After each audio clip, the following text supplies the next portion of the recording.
Hey everybody, and welcome back to Siah Sports. Today's going to be a little bit of a shorter video because I just want to talk about something crazy that's been going on the last couple of weeks. With Anthony Davis out, LeBron James has been going on a tear. This man's been averaging like 35 points per game for the entire month of January so far, and we're almost done with January. He dropped 48 against the Rockets earlier in the week. I went to that game. Here are some pictures from that game. If I choose to put them up there, I'll put one right there. It's pretty awesome.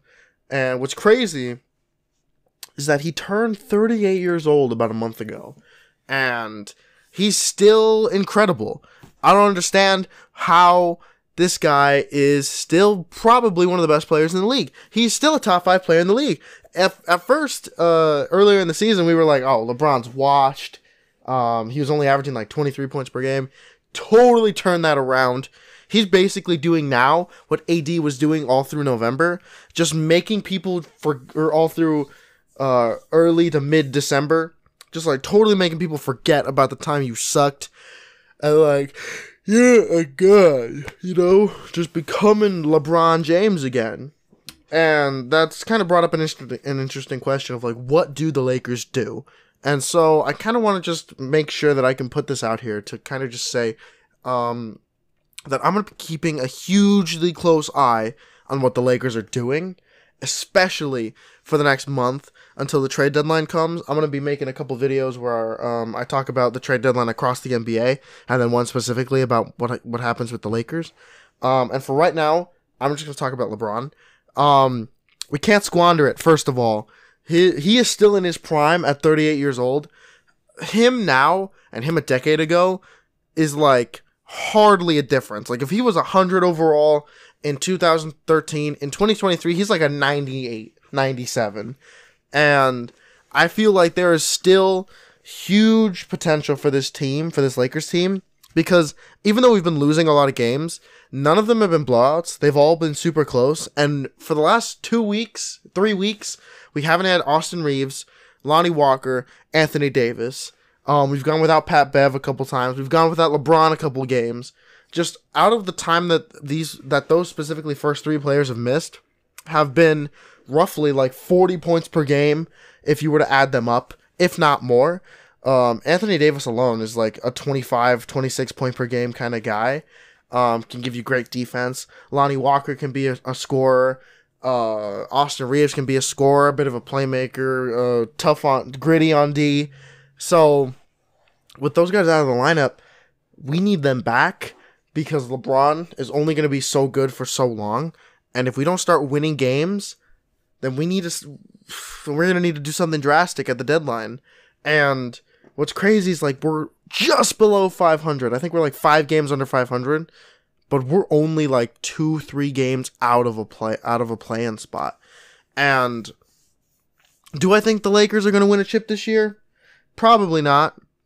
But come April, if the Lakers are able to get into the play-in game or play-in tournament, or even get to like the 8th seed, 7th seed, as a first seed, I wouldn't want to play the Los Angeles Lakers.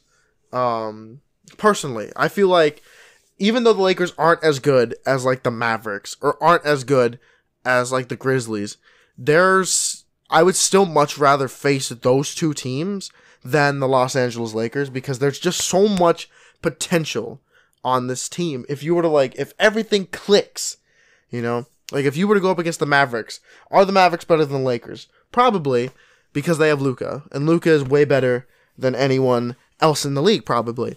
But in the playoffs, focus on Luka, and who else is left to do any damage? Christian Wood? No, okay? Fuck it, whatever. But if you were to face the Lakers in the playoffs, well, who do they have? They have Russell Westbrook, where, when he sucks, he sucks. But when he's good, he's really good. You have LeBron James, who, for some reason, is still in his prime. He's still the king. You have Anthony Davis, he can be the best player in the NBA. We saw that in early December. He can 100% be the best player in the NBA. That is a fact. And he can win MVP if he just was healthy. And if he's healthy for a playoff run, he's going to be scary. You have bench pieces who are super underrated because our bench sucks, or our depth has sucked.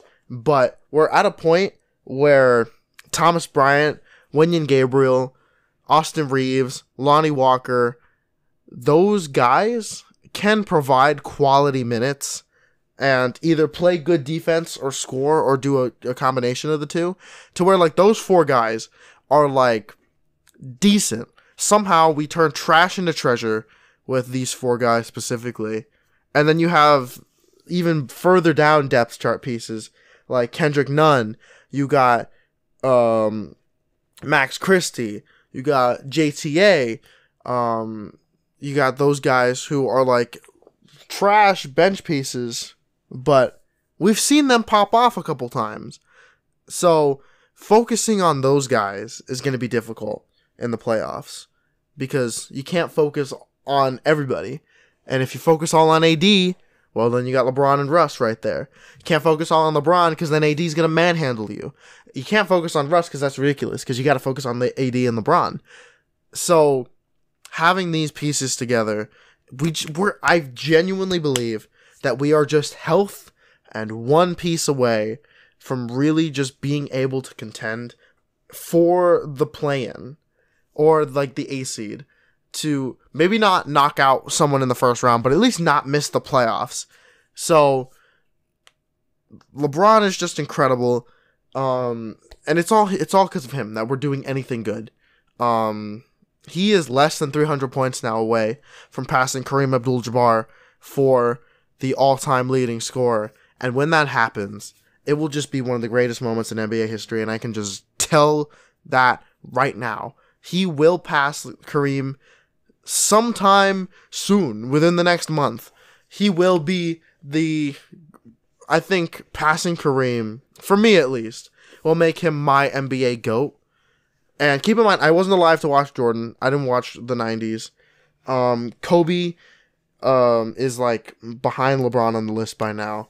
But it's all about that scoring champ award or like all-time thing for LeBron's legacy. But if you were to focus on this Lakers team and like rebuild it a little bit, we can do some serious damage. And I really think that we have a chance to, at the very least, compete for a play-in spot. So that's my take. I know it's a short video, but thank you so much. I'll be going into detail in a few weeks about what the Lakers can do at the trade deadline. I'll be proposing a couple trades that we can do. Who knows what happens. But thank you for watching. I appreciate it. You have a very, very good day, and I will see you in the future. Goodbye.